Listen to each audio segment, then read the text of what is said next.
Want. Welcome back, everybody, to this episode of the Open Concept Podcast, where we are breaking down unnecessary walls and barriers that stand in the way of greatness. Our guest today, Sam, so great to have you here. You're in Whistler, you're not in Toronto, so you can confidently compliment people on their shoes and their day and know that the impression that you're going to get back is not crazy people like we were talking about offline. Very happy to have you here. And Sam, founder of Assist Her, virtual assistants, local virtual assistants, helping business owners and people in general scale and get clarity on some of the chaos, and formal strength trainer, which I just found out not too long ago as well. So training those Olympic athletes and NHL players. Really looking forward to getting your story. Thank you so much for being here today. For everybody that doesn't know who you are, why don't you tell us a little bit of a backstory about yourself? I'm Sam, and thanks, Brandon, for having me on. This is awesome. Yeah, so my name's Sam. I'm in Whistler, not Toronto, as Brandon said. From Toronto, moved here about 6 years ago. And yeah, my journey, I guess. I'm a virtual assistant right now. I have a virtual assistant agency. And before, my past life was in kinesiology. And I transitioned into strength training. And as you said before, yes, we're definitely dabbled into the Olympian and the NHL trainings, but was more on the those athletes that were, getting into that level of caliber. Regardless, transitioned out of that whole strength training zone, was just a bit burnt out for that. I wanted to make sure that I still had some love for fitness and working out. So I transitioned out of that, went into the business side of things, found out that I really love business and business management. And so when I moved out west, I started my own virtual assistant company. Can dive more into that, what that looked like, but we're 6 years strong right now, have about 25 team members that work with us, all in Canada, and we work with global team members. So pretty much right now, 50% Canadian, 50% American, but it's fantastic. Yeah, really getting to meet a lot of people, learn a lot of new things, which is really cool, and get into some of the same circles as you're in, for example, which is great. So meeting a whole bunch of different new people, which is just super fantastic, and I'm really excited to be here. I'm excited for whatever we end up chatting about. Heck yeah. Well, a lot of the stuff that I do, I couldn't get that done without an assistant of my own. And I think that that's a huge barrier for a lot of people, is the idea, when I would grow up and watch TV shows and it was like, oh, somebody had, an assistant, my assistant will take care of this. My assistant will take care of this. There was always this like, hey, when am I, going to get to that level where I feel like I'm good enough to have an assistant? But what that really means is it's bringing on somebody that it can handle the tasks that you handle day to day that aren't really moving the needle and moving that forward. And I see there being a huge need for that, especially as a business owner or as an entrepreneur, because we find ourselves getting caught up in so many tasks, whether it's answering emails, whether it's, planning the company Christmas party, whether it's ordering new swag or, printer ink or whatever it is. We get caught up in these little tasks that can pretty quickly eat through your day. Mm. So I was able to see quite quickly the power that having an assistant has and the ability to really move the needle and start refocusing on some of the revenue generating tasks and leadership tasks that you as the CEO or as the owner of the company should be focusing on, and less on ordering printer ink and messing Yeah. around with Amazon orders and stuff like that. Yeah. Yeah. Uh, So how did you get into this line of work? Like transitioning from strength training, moving to Whistler. You just found a need in the market, or where did this all start from? Yeah, good question, and it's kind of funny and very random also. So when I was moving out here, let me take a couple steps back. Take it Growing back. up, my sister and I, best friends, Paige is her name, best friends, did, more or less everything together, had a couple of businesses growing up, consignment, little online shops, things like that. And so when I moved across the country, we quickly realized we would like another connection point. Yes, we talk every single day, but we just work really well together. So we want another connection point. Um, so we started we started Assist Her together. Hence the name, little play on words there, Assist Her, a sister, kind of thing like Sister. that. Yeah. Yeah. And we really just started it as a super, super, super side business, something fun to do, maybe spend a couple hours a month on it. We'll see how it goes. So we very, very slowly started building it. At the same time, when I had moved out to Whistler, I was working at a fitness studio in town with the goal of, this is what my life is. I'm normally into the fitness studios. I'm usually managing the fitness studios. So that's where I'm going to be going. I will eventually start managing this one. And then COVID hit and I lost my job. Total blessing in disguise, because at that point I was able to go full on into assist her at that point. Um, I got super, super lucky with the timing. Very lucky because Whistler is a very small town. Yes, it's a worldwide tour destination, but um, it's very small. And so when everything went offline, no one could go anywhere. There was so many businesses, mom and pop shops in Whistler that were, how can we keep our businesses open when we can't do anything in person? This is near impossible. And so the need skyrocketed. Started off with a couple clients, a couple people here and there that are in town. Word traveled very, very, very quickly, and it blew up completely. So yeah, total fluke for sure. I mean, I love it. I love that fluke that had happened. And then at that point, so again, it grew very quickly. And my sister was still in it at that point. We had a discussion and she's like, I can't do this. She has a couple of children and she has her own real estate company. So she was really, really busy. And she said, you take it, you go with it, you run with it. And so I took it and I ran with it. And 6 years later, we're growing strong. Fantastic team, fantastic people we get to work with. And as lame as this sounds, I am so excited to get to work every day. Every day is more or less a little bit different. I just get to meet so many different people and get to do so many different things, and it's just been truly a joy to work with Assist Her. We're growing. There's things coming down the pipe that I'm really excited to launch. I'm happy to chat about that. It's not a secret. But yeah, it's been quite an experience, a very different experience that I thought I was going to get moving to Whistler. Very different. Yeah. I thought I would be out in the world with everyone else here working at a shop or something like that, but Longhorn Saloon. Yeah. yeah, Selling beers yeah, at the Longhorn. exactly. Yeah. But no, I'm in my home, in my office for hours a day by myself. So, but I really wouldn't have it any other way. And yeah, I'm happy to dive into, any part as you need, but that's more or less the overview as to where I was and how I came to be with Assist Her. Awesome. Yeah.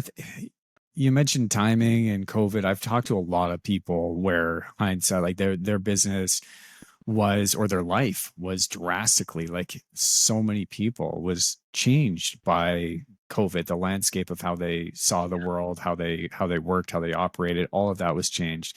But kind of coming out of that fog of COVID and where things land, it really did turn out to be silver lining, or there turned out to be silver linings in COVID, during COVID, after COVID, for so many people. And I've had very similar conversations with a lot of people here on this podcast too. Mhm. The So a lot of people with the virtual assistants, one thing that sets you guys apart is everybody here is in Canada or the US. You're not dealing with the Philippines or South America or really overseas. So why take that approach and keep people local versus following a, you know, a traditional virtual assistant path where you are dealing with a lot of people over in different countries on the other sides of the world in very different time zones? What was sort of the draw for that? I guess there's two draws. So yeah, all of our team members, they are in Canada. They're all are Canadians. Oh, so all the sorry, I misunderstood. So everybody that is working for Assist Her is Canadian, but Mhm. you do service kind of globally your clients all over the place. Exactly. Exactly. Yeah. So all of my team members, they're in Canada. They live in Canada. They're Canadian. I have one team member who's in Mexico, but that's totally fine. It's all fine with That's me. She great. comes back Yeah. and forth. So one of the bigger things was, well, one, I love Canada. I love Canadians, and so I am just tickled pink that I can have Canadians all working with us. But the other one is consistency. I need to be sure that my team members are very consistent, work aside, but language, time zones, any barriers that, that are Canada versus a different country, no matter where you are. I wanted to make sure that that I could plan for consistency, and make sure that the work that we were doing, the team members that I'm bringing on, the clientele that we're bringing on, we're very aware as to where my team members were coming from. That's not to say that, the other virtual assistant agencies in the world that do employ Philippines and things like that, they have a time and place. I think they're fantastic at what they do. It doesn't necessarily work for what we are doing. Um, when we are bringing someone on, we're looking to work with them long term. So while there can be a lot of virtual assistant work that's task based, one off. Okay, I don't need the same person twice. A lot of the work that we are getting, you need that same person. For example, bringing in someone to work with you, the goal is to be with them forever. I've been with clients for 6 years. I have team members that have been with clients for 5, 6 years. And that's what people are looking for us for. We're not really a task-based service, task-based business. We can be, don't get me wrong. We absolutely can be. But that's more for longer term tasks, building a website, things like that, as opposed to, hey, can you just get me this graphic design really, really quick? We can do that again, but we're more for the relationship building. Sorry if it froze. We're here for the relationship building. We're really here for just creating that long-term impact, and having someone that's comfortable. Sorry, when you're bringing someone in, having them comfortable is a huge part of things. And we just find that if we're kind of in the similar zone, same continent area, same language, it kind of instantly brings that trust there, and that respect there. So yeah, it was a decision for sure. That was definitely a conscious decision. Will we start hiring Americans or people from the United States? Maybe. I'm not sure. But right now we are Canadian based with all of our team members. Again, clients can be anywhere. They are global. We're about 50-50 split right now. But yeah, I love my Canadians. Yeah. Yeah, Awesome. it's You know, one of the things because have outsourced projects to, you know, on different platforms over the years through programs like Fiverr and mhm, Upwork. And this is for kind of, you know, one-off quick little tasks that you need. And there's a need for that. yeah. And have certainly interviewed different virtual assistant firms from people that do hire over in the Philippines. And one of the things that they always say is, you know what, it's the requirement that they work on your time zones anyway, even though they are in the Philippines. It's still a requirement that they work on your time zones so it benefits you. Hmm. But the challenge with that or is really like I don't know what the quality of life for that person is going to be if they Exactly. are sleeping all day and then they're up all night and then they're working through the evening. So what is like that just to me was an immediate barrier to say, you know, I don't think that this crazy difference in time Yeah. zone was going to work necessarily for what I needed. Not to Yeah. say Like, are that's they not going to work for fully somebody checked in? else. Like, are Yeah, they, exactly. are they 80% wanting to do this? Because the 20% of no is just with their environmental factors, with the time they have to get up and things like that. Yeah, it can be huge. What are some of the barriers if somebody's inquiring about your services here or inquiring about bringing an assistant on? say for the first time, Mhm. right? I have an assistant now. If I was to bring one on, I understand the benefits, but for somebody that hasn't actually hired on an assistant before, what are some of the barriers that they have that they would you know would you have to consider, and you getting into a bit more depth before they actually pull the trigger? Why are they hesitant about hiring an assistant in the first place? Is it typically because of cost? Is it because they don't know how to onboard them properly? They don't know what sort of tasks they're going to actually be able to get them to do? What's usually going on in their mind for the first time when they're considering hiring on an assistant?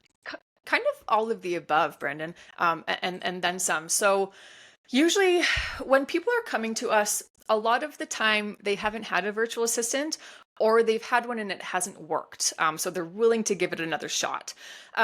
When so with those that have never had one before, it's trust. They're having to relinquish control to someone they have never met before. They're having to relinquish control from something they have never had to relinquish before. A lot of the time, they've built this up, their business, whatever that may be, they've built it up. They've relied on themselves, maybe a close circle of friends or, whatever that may look like. But this is their first time reaching out to get support from an external party. They may be across the world. And so just having that trust and oh my gosh, how are they going to know what I'm thinking? And how are they going to know what I want? And how can I trust them with my 17 passwords and my bank account information? I get it. I get it. That's terrifying. I had the same thing when I'm bringing team members on. When I brought on my own assistant, it was that whole trust and that control thing. Can I trust someone to act on my behalf? And I be okay with it. There's so many different things that people are hiring a virtual assistant for. They may be hiring for customer facing. They may be hiring for back end. So there's so many things that arise of the uh-ohs, what can go wrong when they're hiring someone, and they're not really looking at, okay, how can I bring this person in and trust them, and how can I switch my mindset from what can go wrong to how much better can my life be with bringing this person in. So yeah, the barriers, you know, there you see different ones, but they're all fairly common. It's that trust. It's how are you going to find the right person for me? How do you know what I want? And yeah, there may be four people that are the same skill sets. How do you know that matchmaking is going to work? I have a system now. It was trial and error before, but it's definitely a system now, and I'm happy to go through it. But yeah, I would find that the biggest hesitations are that trust, and realistically, you can't gain that trust right away. You really can't. It's having that relationship with them, getting to know them a little bit more. It's just like when you start a relationship with someone. Yeah, you're interested. Yeah, you want to make this work, but you're not going to tell them your biggest, deepest secrets at the start. That comes later. It's the same with bringing someone into your work, whether they're a partner, whether they're an employee, whether they're a virtual assistant across the world. It takes some time to build that trust, and my team is super aware of that. They meet new people every day. They're bringing on new clients every single day, and so making sure that I have a team that is extremely trustworthy on my end. All of my team members, I would 1000% hands down trust them to work on anything in my business, anything. I love And that. it And has to be sort of transferable. 100%. And I think one of the one of the barriers that people have when they're considering an assistant is they feel like they can't replicate or best represent them as a brand, as a company, But we or don't as a want as a to. person. We Yeah, want to no, fair enough. enhance that. Like, you shouldn't be looking for someone to do what you're doing, because you need some more, right? And so it's funny that you say that, because yeah, sometimes people want a clone of themselves, right? But if you're getting a clone of yourself, you're not really bettering anything, or you're not really enhancing things. So yeah, of course, when you're bringing someone on, you want to, if you're bringing into your business, you want to have similar values, and do you have this mindset, and do you agree with what my work is? Absolutely. But if you have these same skill sets as the VA that you're hiring versus that client, if they have the same skill sets, you're not going anywhere. You're just essentially doubling the work that you were just doing instead of making moves or setting up that system that you're looking for or getting that platform launched. It's you have to hire a little bit strategically, and you kind of want someone that's different than you, because would you want to work with yourself? I never would. I Oh my wouldn't want to gosh. work with myself. There's no way. And so it's, yeah, people definitely, when we initially speak with someone, you get the vibe of, they're looking for someone with my same mindset and with my same tools and skill sets. Like, no, no, no. You think that, and that's totally fine, because that's such an initial thought when you're bringing someone on. But you don't want that. You want someone that has different skill sets, and you want someone that challenges your way of thinking so that you can really think outside the box, because otherwise you wouldn't be bringing someone else on. You didn't need to grow if you weren't looking to expand. I couldn't agree more, and I think a lot of people get caught up in is this idea of I like things a certain way, so I have to do it. I have to be in control of it, Mhm. versus opening that up and actually being able to lead somebody to think on your behalf and trust somebody in the responses that they're going to be giving on your behalf. And that can become a huge barrier for people, because everybody kind of thinks that they're this special person and that nobody could possibly do anything the way that they do it, Mhm. and that if it doesn't get, the last, if you don't have that last kind of 2% say on things before it goes out, then it can't go out. But people have a tough time, like you said, really handing over that trust, and Mhm. that's a really powerful thing. Yeah, and you have to be willing to work on trust, is another thing. When you're looking to bring someone onto your team that isn't sitting beside you, or maybe they are sitting beside you, you have to build that trust, and you have to go into that relationship knowing that you don't know each other at all. And so the way that my business works in terms of finding someone is finding each other, to matchmaking, let's call it. But uh, there's Matchmaking works. Yeah. yeah, and we do a little bit of a different spin on it, but it's yeah, you have when you're looking to bring someone on to help support in your business, no matter what capacity, no matter where they are, you have to be able you have to understand that you're going to be relinquishing some control at some time. You're going to feel uncomfortable at some time. But you need to be able to put yourself in an uncomfortable position in order to be comfortable again. It goes with really everything in life, but it's huge bringing someone else onto your team that you don't know, that you've met once, that you've seen their resume and that's it. And now you're expecting them to, take a chunk of your business and put not that VA stamp on it, put your name on it. That's your name. That's your stamp on it. And so yeah, it's finding that person, I think, that just clicks with you. If there's red flags, that when you're meeting with someone and you're thinking there's red flags, trust your gut, trust those flags. There's someone else that can help you, I promise. So yeah, it's there's not only one option for you. There's not only one person. There's not only one task. It's when you're looking for support, and whether it's your first time or whether you've had 17 team members or VAs on, um, you have to take a chance. Real quick before we get back to the show, if you have heard anything on this podcast that has resonated with you, or if it's helped you in any way, appreciate more than anything in the world if you could go hit that subscribe button or leave us a review. It helps us tremendously. I want to go back to being able to continue to serve and do more and more and help out and get bigger and bigger guests on, better and better. The only way that I can do that is with your help. I'm so honored to be here. Let's get back to the show. Appreciate you. Have a wonderful day. There's when people talk to me about bringing on an assistant and they're looking for some feedback, generally I'll also tell them that there's a couple ways to look at it. One is you're busy and you need to offload the tasks that are on your plate currently. Or two, it's bringing somebody onto your team that you can handle to move projects forward that you've always wanted to do, but you haven't had the space to do that. So now you're creating that space, bringing somebody else on to move forward stuff that you wouldn't be able to do if you were on your own. So it's kind of handling a lot of the day-to-day stuff that's already going on in your life to free up some of the time. But it's also this idea of being able to, if you have these projects in your mind that you say, put it up on a shelf, I'll get to it at some point. That's where the assistant can jump into place, is to start moving some of these projects forward. And Yep, maybe it's less of handling the day to day of what it is that you're doing, but maybe it is putting into momentum these objectives that that you keep putting on the back burner, exactly. and really getting some, putting them in motion. Exactly. It's few and far between that people are bringing a VA on just so that they can go sit on their couch, right?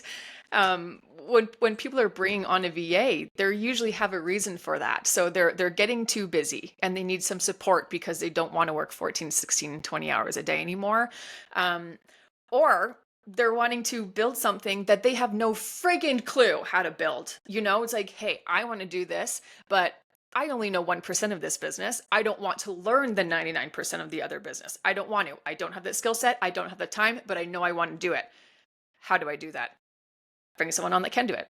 It's Bring not someone on. only, it's not only, and yes, for sure, you're absolutely correct. It's, so that you can grab those projects from that shelf and really start working on things that you've wanted to do for a long time. But it's also, those wish list items of, oh my gosh, imagine if one day I could build this. I have no idea how to do that, and I don't have the skill sets to do it, but I want to offer it because I'm passionate about it.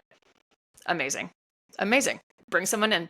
Unreal. For people that are bringing on assistants for the first time, or they're going through this, or they're saying, hey, like, it's just not working. What is what is making that experience sort of a failure or a big learning lesson? Like, where do people not have success or fall apart when they first start onboarding new people into this world of virtual assistants? That's $1 million question. Um, I know there's some mistakes that I've made for yeah. sure, and I know my Yes. own personal story, but I'm curious to hear your side of things. There's various aspects that can go into that. Are you really ready? Are this is going to sound really lame, perhaps. Are you just being lazy? Are Yeah, you it's just true. wanting someone to do emails and then one day you get energized and then it's not working because you found some energy? Um, yeah, there's various aspects that go into it as to why it doesn't work. One of the biggest ones that I have found over the past few years is they're not ready for one. They think they are, and they may come back in 2 months and say, "Hey, I'm ready." But sometimes you're just not. Sometimes you're just not ready. Sometimes you don't, or you're unclear as to what you think you want. So a lot of people will, this is kind of quite common, and funny that you mention it. Um, People will come to us for something specific. Hey, I'm looking to get so much marketing done. I want everyone to know my business, so I want you to go on Instagram and post 20 times a day. No problem. We can do that. I will let you know that's not going to work, but if that's what you want, no problem. I'll do that for you. And then that doesn't work. And so they come back to us and say, hey, your 20 posts a day were not working. So it's when something fails, it's not because what you're doing is wrong. It's because what you're actually looking for is something else. It's something else entirely. And Mm. so when I'm chatting with someone, we'll get a lead. Let's say a lead comes into my inbox and they want this. I'll talk to them about that. We'll go through it. It sounds great. Okay, this is what you want. Amazing. Perfect. Let's do it. 1 month down the line, oh, this team member isn't working out for me. It's like, okay, no problem. Talk to me about it. What are you looking to do? Oh, well, they've changed their entire scope. So the client no longer wants social media. Now they need XYZ. Now they need a complete SEO overhaul. So that person that your original scope that you're looking to hire us for, that scope's gone. You're looking at a whole new scope now, and that's okay. That's okay. Sometimes it takes trial and error, and that's totally fine. And so, maybe that social media person can come in a year, but you're not ready for that yet. So you're looking for something else, and we can switch with that. Okay, social media is gone. Let's work on that SEO. We're bringing someone else in to help with your SEO. And so, just finding, I guess. Because let me take a step back. When you're getting busy, and maybe you can appreciate this, Brandon, maybe you've experienced this. When you're getting busy, you're like, oh my gosh, I have 17,000 things floating around my head. I know that I need all of these 17,000 things probably sorted out, probably finished. I don't even know. There's too many to think about. Let me focus on this one. Let me focus on this one that I think I can get done, or I think that this is what's, a part of what's stopping my business. Great. You put on that and you put that into my lead form, and I want this, because I think this is what's going to help my brain. 2 months later, it might not be helping your brain because you've realized that you really need something else. And that is such an eye-opening and positive experience that, maybe they're not even going to go with us after this because they realize they need to do something else. That is so okay. It's being able, like on the client end, it really opens up their eyes when they're speaking with someone else, of, hey, have you looked at, maybe you should try this. It just opens up your eyes to something else when something doesn't work. Why doesn't it work? There's obviously a reason as to why it doesn't work. And in most of the time, why something isn't working, why a virtual assistant isn't working for you, it's because what you communicated that you were looking for, or what you think you were looking for, isn't what you really need. And so that brings on frustration, right? It's because, I thought that my day was going to get so much lighter if you did this. It's like, maybe we need to look at something else. And so it's just sometimes the biggest trick, the trick of it is really finding what you really need help with, not what you Getting think some you need help with. getting some clarity on, Yeah. and being very clear on what that Yeah, and, is and I've had so many calls with people of, okay, well, what do I need help with? They've asked me, what do I need help with? I don't live in your brain. I'm not too sure what you need help with. Um, One of the tools that I recommend to people is, if you are unsure of what you need help with, but you need help because you're struggling, get a notebook, get your phone out, whatever you have that you will diligently put in. When you have those moments of, oh my gosh, this is horrible, or I know for sure I don't need to do this, write it down.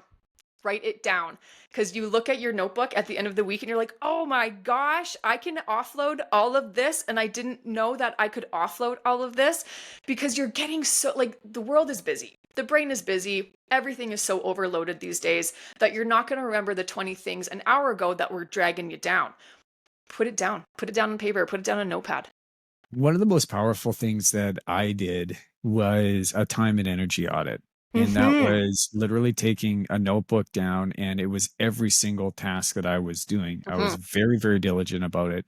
I just said, for the next 2 weeks, I'm going to write down everything that I'm doing, like every single task that comes up, whether it's, if it's going to be answering emails, whether it's going to be making an Instagram post, whether it's going to be, walking and getting lunch for the team, whether it's going to be, ordering that printer ink that we're talking about, Yeah. whatever that was, writing it down, that, and then pretty quickly, it doesn't take an entire 2 weeks.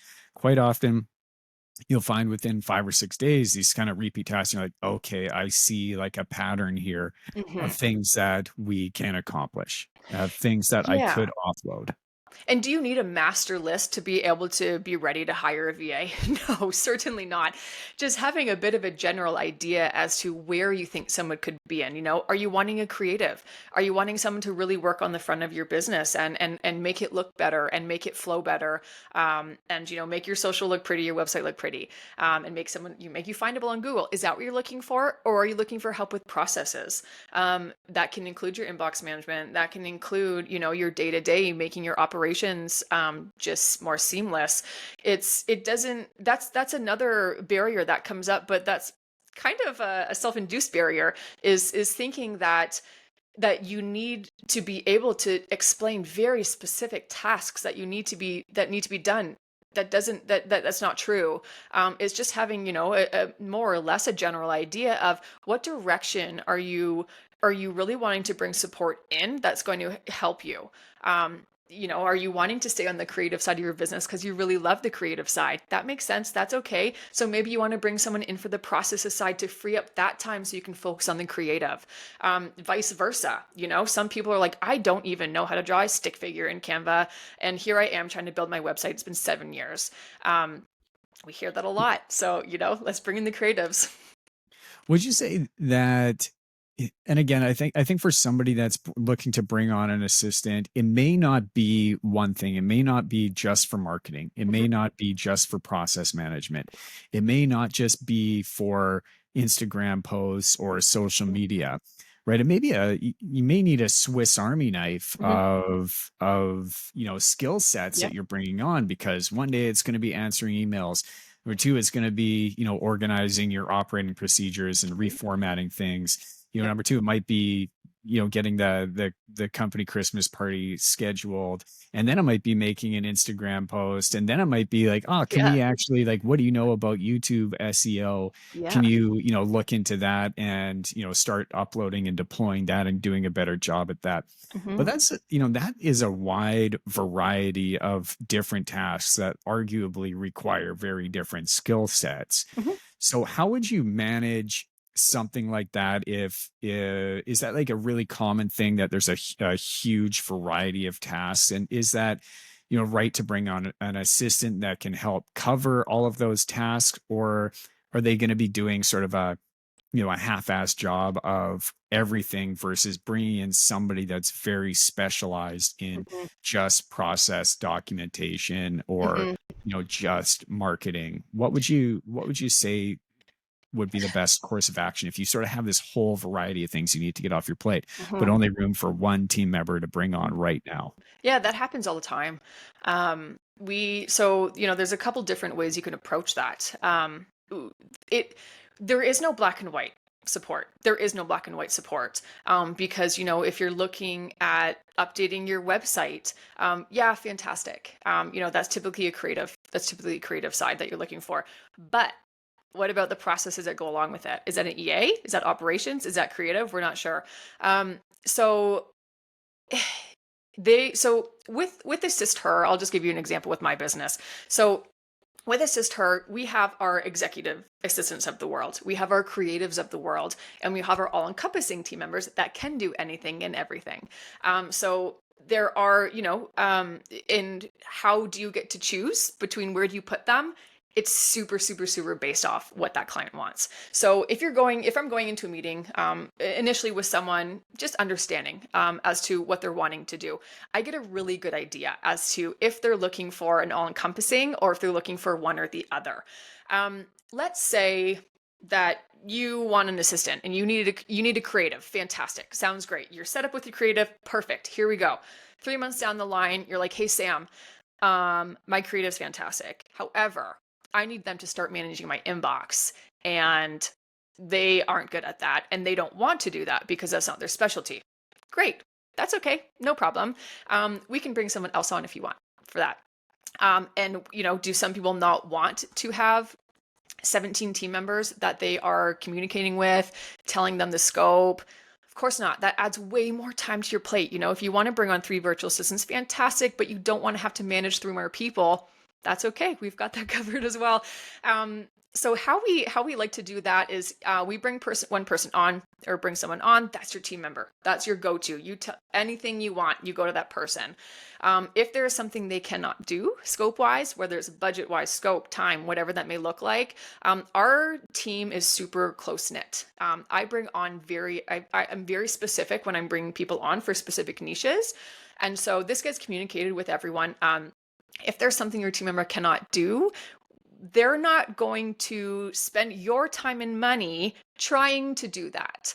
That's on their own time. And do I do paid things? For sure. But that's on their own time. You're not a guinea pig.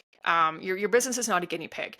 So we can bring in the best of the best to help support with that. So let's say you have your creative or your admin, and we need someone to help with the website because it's not working or you need something changed. No problem.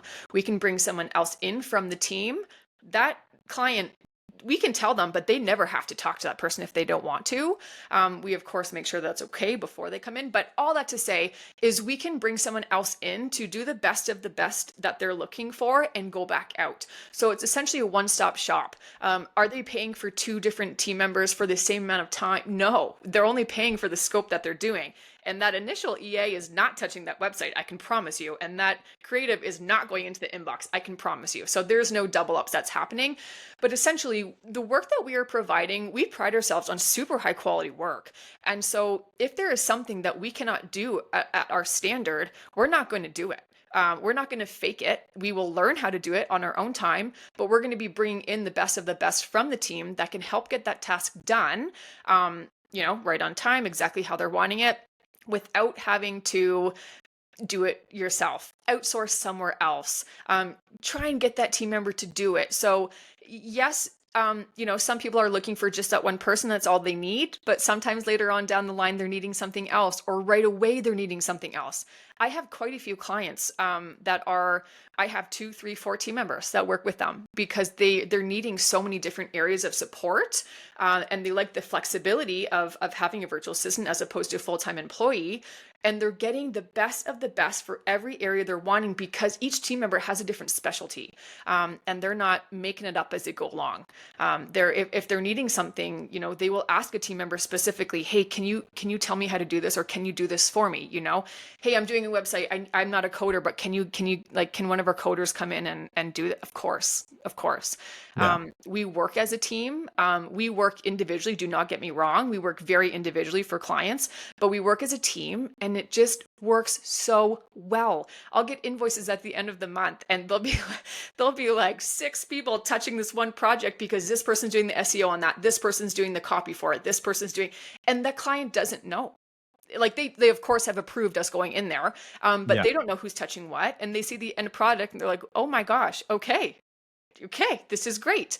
And it's just a very well-oiled machine. It works really, really well. Our team members know their strengths, they know their weaknesses, and they're not scared to ask for help. So when someone's coming to us and they don't really know, okay, I don't know what kind of team member I need, this is where my experience comes in, and this is where I can talk people through it. It's like, we've been doing this for 6 years. I get it. It's scary for you, but we got you. How do you go on about hiring the best of the best? Because you Mm, mentioned bringing on the best of the best, and that's sort of what people are hoping for when they're going and bringing on an assistant. Is yeah. they're going to be hiring somebody that they can trust, that's been vetted, that they can hand over their work, and essentially it's going to be a bit of a done for you process. But how do you at a sister bring in and start recruiting real top talent to Mhm. make sure that your customers, they have some longevity behind the assistants that they're bringing on, to make sure that their values are going to be aligned so that you can offer that level of trust that you and I are talking about here today. Yeah. Um, so in terms of my hiring process, maybe a bit unique. I don't put up job postings. I don't headhunt. I don't look for people. And the reason why I say that is because we get probably 20 to 30 applications a day, right Oh, now, wow. maybe 10, 20 a day, for people to work with us. The world has changed in terms of what people want to do and how they want to live their life. And so the candidates that we have been getting are pretty incredible. So do I'm extremely picky with who I bring on. Even before I meet with someone or I interview them, I pass them over to my two executives assistants, and I say, "What do you think?" If there's any weird gut feelings, if they're like, "Sorry, I can't move forward with that." Yeah. So the people that are applying to us, let me go about this a different way. Who I like to bring on, because of the caliber of work and the caliber of clientele that we are getting, I can't have the greens. I can't have someone who's just trying to be a virtual assistant. So those that are successful candidates, for Assist Her, you know, they've left their job, they've left corporate, they've been doing this for a few years and they truly love it. This is what they want to do. This is what they want to do for quite a few years. They've had their own business for 10, 15 years, and they're really just looking for some different kind of clientele that to bring onto their roster. So I'm lucky, I guess, in the sense that my team members more or less come to me to hire without me putting out any postings. And so I'm just extremely, extremely picky and extremely diligent in terms of who I want to bring on. It's So if pretty they're, incredible, by the way, to thank have. you. Sorry to interrupt you, but it is pretty incredible if you're getting that many applications to come and work for you a day.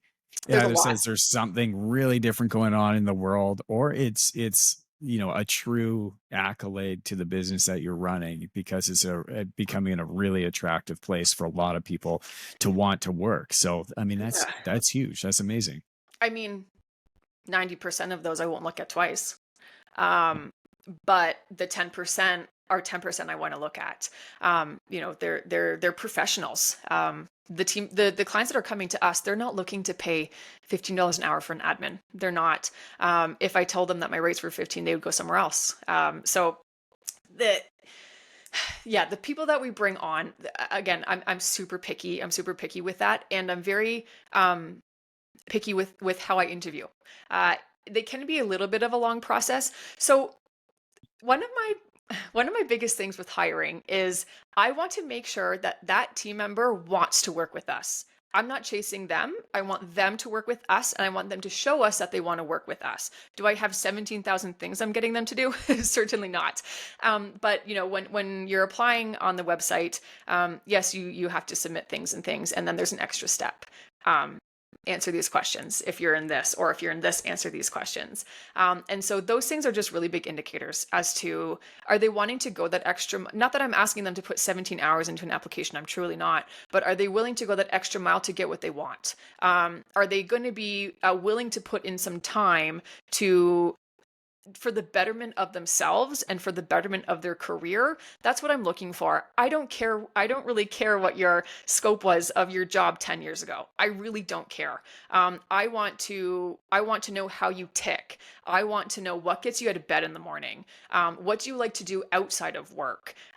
Your skill sets are great. I can see that on paper, fantastic, and we'll get into that later on. But the personality is just so huge because you're having to connect with these people from across the world, and if they don't like you within that interview process, you're done right away. And so the people that are truly looking to be a part of the online world, or be a part of the remote world, or a virtual assistant, you can tell. You can tell if they're ready, if they're willing. You have to be a self-starter. You have to be a self-motivator. I'm a very hands-off manager. And so if you're not getting things done without me asking 17 times, this isn't going to work. I need you to be 10 steps ahead of me. Yeah. Yeah. 100%. What is the most, I guess, successful way? Like if we're looking at, 30 days in, 60 days in, 90 days in, to make sure that this is working, if you are bringing on an assistant for those first early months to make sure that they are really set up for success, and then therefore as a byproduct you being successful in this process, what are like some of the key really important things, or the non-negotiable things that you as the business owner, or as the person hiring the assistant, really should be doing? Or is that like really up to the assistant to say, hey, I don't know what I'm doing here, can you build me out a 30, 60, 90-day plan as far as what you need? What does that look like for that person that is hiring on an assistant to make sure that this process is in fact going to be really successful? hmm There's a couple of things that play into that. On the business side of things, on the business owner side of things, sorry, um, you have to be willing to bring someone on. You have to be willing to work with someone to really tell them who you are, tell them what your brand is, and tell them what you're looking to get out of it. Because when you're coming to us, a lot of the time you're already so behind, and so for us to try and catch up on who you are and what you're doing by going on your online presence or going on what have you, that is usually so out of date. And so being able to really get through who you are, what you want, or what you kind of want to happen if you're not really sure. Just having some clarity, I think, from the business owner is really, really important, to know, are you even ready for this? Do you know what you want? Do you have XYZ in your head and you just want it out there? Or you really want someone to help work with you on things? Fantastic. Or are you looking to bring someone on, to say you have an assistant? Are you looking to bring someone on because you don't want to do that and you'd rather go do something else? That's a bit of a different mindset than bringing someone else on to help support you moving forward and building that business.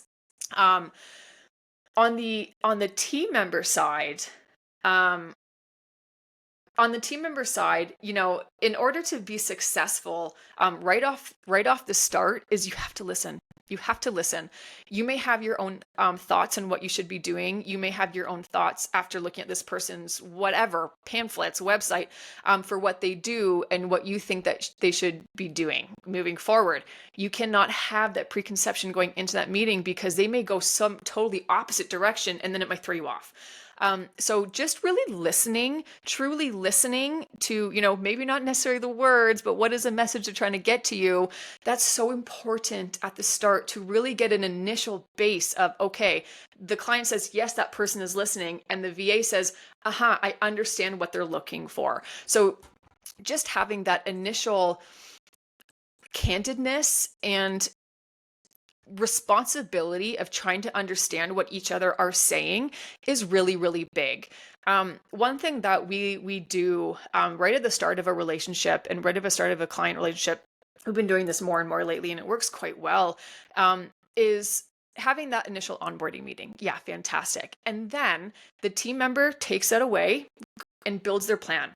Whether it's an executive assistant role or a creative role, whatever that may look like, what did you get out of that conversation? And what do you think that client wants? Putting that into your own words, because your own words is going to be your own work at some point.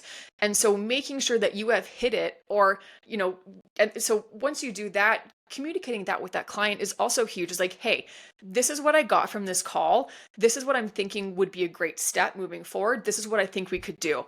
Does this resonate with you, or am I totally off the mark? 99.9% of the time we hit the nail on the head. There is that 1% where we don't nail it. And whose fault is that? No one's, because we were talking about before, sometimes someone doesn't know what they want and they're not ready. And so them not being able to communicate what they want is a major issue, because when we're trying to we're like, okay, what do they want? They're jumping Yeah. around a lot. Okay, we think we want this. And then we bring them something. They're like, no, that's not working. There's no way. And you're like, okay, there may be another issue going on here. So yeah, just, understanding each other, is imperative at the start. And being willing to understand each other is also huge.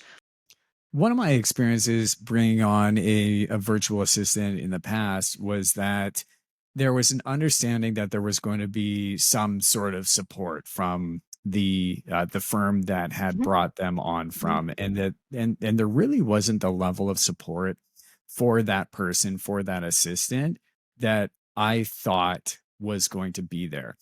So if there was something that was going wrong, there wasn't check-ins that were happening. There wasn't really a way to check and see if that person was in fact continuing to support their clients. mhm, And there really wasn't much of an onboarding process from the firm that had hired on the agency that had hired on the assistants. And I think from the assistant's point of view, when they had joined that agency, they also had an understanding that there was going to be some more onboarding so that they were set up for success. But they were kind of mhm, brought into this ecosystem and weren't really provided a lot of training. It was sort of a 1 day crash course. Hey, this is what we do now. Hey, get out there and just start working. And as a client, you can really feel that when somebody isn't vetted and they're not speaking your language, just, figurative language. mhm, But when you are handing them over tasks and you feel like they should know something, or they should already be kind of set up to have an understanding of these steps. And when you're speaking technical language, have if we're talking about operating procedures, they know what those are. Like, they should understand what an end of day report is. They should have the basic understanding of business language down. So when you speak to them, there isn't this big barrier of I just don't understand. Can you reteach me all of this? And so there wasn't that level of onboarding and training from the agency. Now, how would you go about if you were talking to a client and somebody asks you that question? How do we know that these people are going to be right for me? And what can we put in place? Like, how do I know that I'm going to have the support from your agency specifically to know that these people, when they come on, are given the best shot of Mhm. making sure that what I'm asking them to do is going to be successful? Mhm. Um, I think that bringing on, a VA versus hiring someone in person at your shop, let's say, it's the same. It's a similar aspect. Yeah, you've seen their resume. Yeah, you've spoken with them 7 times. Yes, you have done their reference checks. But there's still always that question mark, right, in the back of your head as to, is this person the best fit? Is this person best fit for me? Are they the best fit for these clients? So there has to be some kind of element of, yeah, let's give this a go. For sure in the hiring process and matching them with the team member. But in terms of support and, getting started with the client, or even just finding that right person, how do I find that right person? And then how do I go into the support? So we have a system for that. Um, when you hire someone, I'll go into the hiring process first or after, but when you're bringing someone onto the team, we have some team members, Montana and Annie, on my team, who they're there for anything and everything. They are so fantastic with my operations. It's just so great. And so when it's in order for your client to be supported, your team member needs to be supported as well. And I think that's super important. So, as I mentioned before, we absolutely have the backing of the whole team, right? That helps support them. However, at the start, it's imperative that that the team member is comfortable with going into this work with you. And, there needs to be some kind of onboarding process to make sure that it's going to, that the choice you made is going to be a good pick for you. So one, we have a team member that really, when we're bringing on even a new team member, we have Montana, my assistant. She will help. She's there for any step of the way. I'm there for any step of the way. We do, of course, onboarding training meetings with every single new team member that comes on. When it comes to bringing on a new client with the team member, we more or less do the same thing. We have a couple onboarding documents that we send to them. So we'll send one to them and say, hey, this is what you can expect from us over the next little bit to get us used to your business, and so that we can really dive in and jump. And there are going to be things that we need from you. For it to be a working relationship, both parties need to be willing to put in some time and effort at the start in order for it to be a positive, seamless relationship. And a lot of the time, clients don't really think that. They think that, okay, I'm bringing someone on, they should just know this.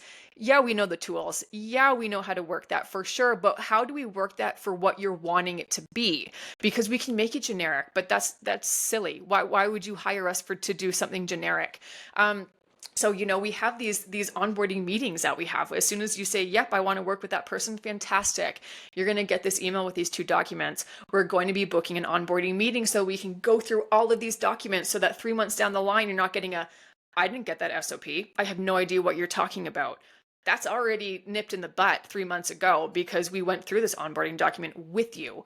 And it kind of pulls out the areas that you don't touch on, the invisible areas, the gray areas. It touches on those, and you're discussing it right off the bat. And so if there's any gray area, or the client is like, oh my gosh, like they don't know what that platform is, fantastic that we found that out in the onboarding meeting. This is great. Now let's talk to someone else. Yeah. So yeah, having structure and making sure that everyone is on the same page right off the bat, huge. um and with that, you need to find the right team member, right? So before that even happens, virtual assistants, yeah, matchmaking, that's the magic term that people say, oh, let's matchmake. Can you match me with someone? Yeah, we can. However, it's a little bit different of a process for us compared to some others. And what I mean by that is, I I put a couple extra steps into it because I think that it's important for everyone to feel comfortable. And what I mean by that is when I'm meeting with someone who's looking to bring on a VA to their work, I of course write notes, everything's great. At the end of the call, I will have a very good idea as to who I think would be a good person to match them with. At that call, I go to my team members, very specific team members, and I say, hey, this is the scope. I think you'd be a great fit. There may be 2 people, there may be 10, depending on what that scope is. And so I'll ask that team member, are you interested in this scope? If so, let me know. I will always ask my team member first before I put their name into this client, because what happens if they don't want to do that? What happens if they're going away next month and they just can't take on another client? What happens if they're full of the capacity, and so I put their name in the hat and someone wants to meet with them and then I have to go back and say, "Ooh, sorry, they're not available."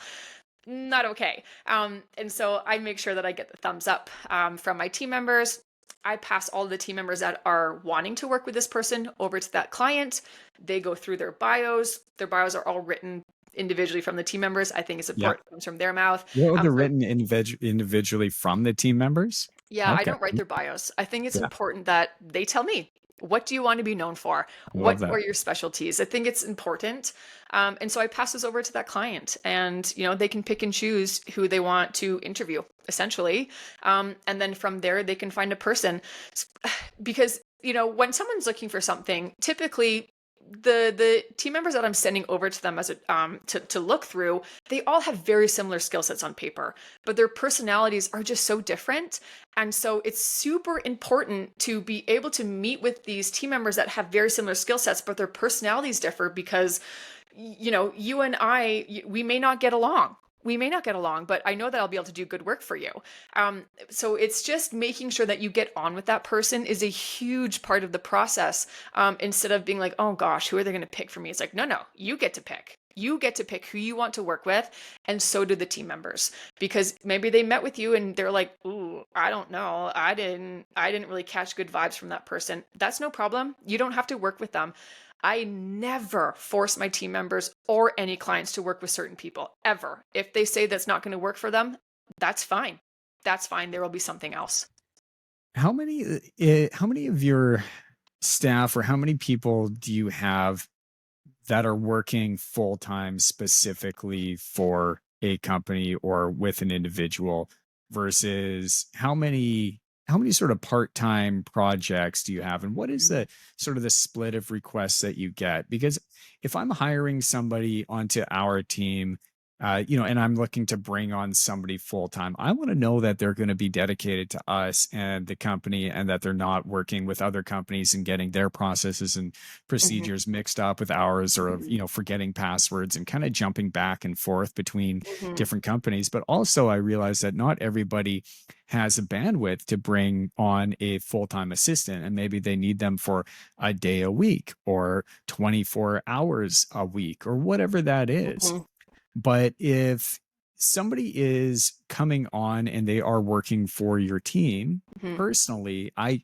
kind of want to know that they're here for the team, and that mhm, they're not out there, necessarily working for a competitor, mhm, or they're taking that information and using it somewhere else to, mhm, kind of benefit them versus the company. And there's sort of mhm, a lot of nuances here mhm. that have all, questions that have all gone through my mind in the past, as far as what I wanted when I'm looking for an assistant as well. But what would you say, like, most of the your clients are looking for? Are they looking for, a few hours here and there, or is it sort of right across the board, or are most people looking for that executive assistant that's working with them for 40 hours a week, that is another bolt-on employee staff member to their company? Um, I don't think I have any team members working full time for a client. The reason why I say that is typically it's cheaper to hire a full-time person outside of outside of virtual assistant. It just really is. Depending on what you're looking for, of course. And I know that's a really silly thing to say, but it's just obvious. And so no, we don't have any team member working full time for someone. I would say right now our team members probably work anywhere with 3 people to 15 people. There are some clients absolutely that are looking for part-time work or more than part-time work. And then the other clients, they just fit, it's just their need is less. So it works very well with that. In terms of, confidentiality, how do I know that you're not copying this idea from another client because you both work in the same realm? I deal with that ahead of time. So when we're bringing someone on that's looking, okay, let's say someone's working with a client and they're working at a yoga business. They're working for a yoga client. And then we bring on another yoga client. And I think that they would both, that person would be a great fit for them, not because they know yoga, but because just of the scope that they're looking for. I always, always, always will ask that client right at the start. I say, hey, I have a couple of team members that would be very well suited for this role. However, they also work with yoga clients. Are you comfortable with that, or would you prefer something else? So I give them the choice right away, right away. And that pretty much just nips that in the butt right away. In terms of confidentiality, obviously we have contracts. We sign NDAs out the wazoo with sensitive information that we deal with. I think that more or less comes down to the people that you're hiring, because yes, you can get them to sign 1,000 different contracts. Will some people still go behind your back and do things? Yeah. Yeah. So that's Human the nature. magic of hiring is, you need to make sure you're bringing someone on that you can trust, and that their capabilities are such that they're such that they won't just copy one idea from the other, because their morals won't let that happen. Their creativity won't let that happen. They know that while they both be both yoga businesses, their need and their scope and their audience is just so different. So yeah, some things may look very similar on paper, and I get your question and I get why people are wondering that as well.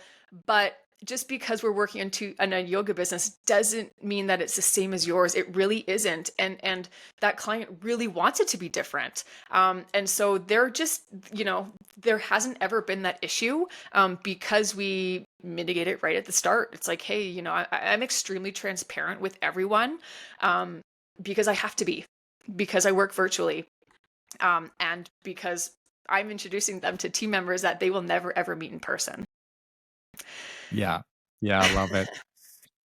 Well, Sam, thank you so much. Like, you can tell by just, the way you talk, how passionate you are. You talk with love and passion and conviction for what you do, and you mentioned a number of times, like, you're bringing on the best of the best, and you can tell how much you truly think and feel about the people that are working with you, and helping your clients become more and more successful at what they do, and it really means a lot. Sam, where can people find you if they want to know more about your services and about what it is that you offer? Yeah, absolutely. You can head to my website. Has my links on there as well. But website is www.assist-her.com. So, well, I'm sure they'll be somewhere, but assist-her.com. And then Instagram is just the same, assist her. Keep an eye out because we are launching assist him in the Assist next. him. Oh, you mentioned something earlier. You're alluding something earlier in the podcast, which you Yeah. said you could talk about. Is this Yeah. is this the thing? Is this what Yeah. we're So talking about? we're launching What's the assist him. difference? Yeah, tell us about that. More or less the same. However, in the past few years, I've completely realized that assist her is a big deterrent for male business owners. Probably a third of our clientele are male business owners. I don't think anyone realized that. And so it's the same. It's more or less the same. I'm going to pick and choose specific people to be working with Assist Him. But it's so that we can attract the male clientele, because right now our messaging is not. And I want people to know that we can work with males for sure. And so it was just a silly decision to make. And the people that I have told, it's like, of course you should do this, of course, because as some male business owners would say, I would never go to your website ever. And when I've landed on your website, I'm deterred because it's Assist Her, which is completely fair. So so we're launching Assist Him. In the next couple of weeks, that'll be live, and I'm super excited to meet some more clientele with that. Cool. So let's be clear, because we're hearing it here. Assist Her is not just for female business owners or Correct. female entrepreneurs. It is both for male Yeah. entrepreneurs as well. But Assist Him, kind of rebranding, Hmm. re-navigating that narrative a little bit. Yeah. I love it. Yeah. Same work. Hey, thank you so much for being here. Thank you. Really, really appreciate all of your time and just breaking down the some of those barriers that people may have when it comes to considering bringing on a team member, It's a big especially a decision. virtual team member, because that can be sort of a weird thing for a lot of people, and it's a different experience than what a lot of people think it is going to be. So, appreciate you breaking that down so diligently for us today.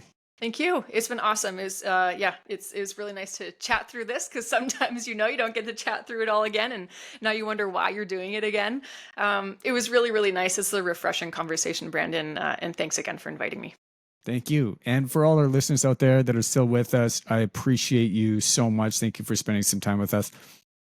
Until next time, stay blessed, rock and roll. Have a great day.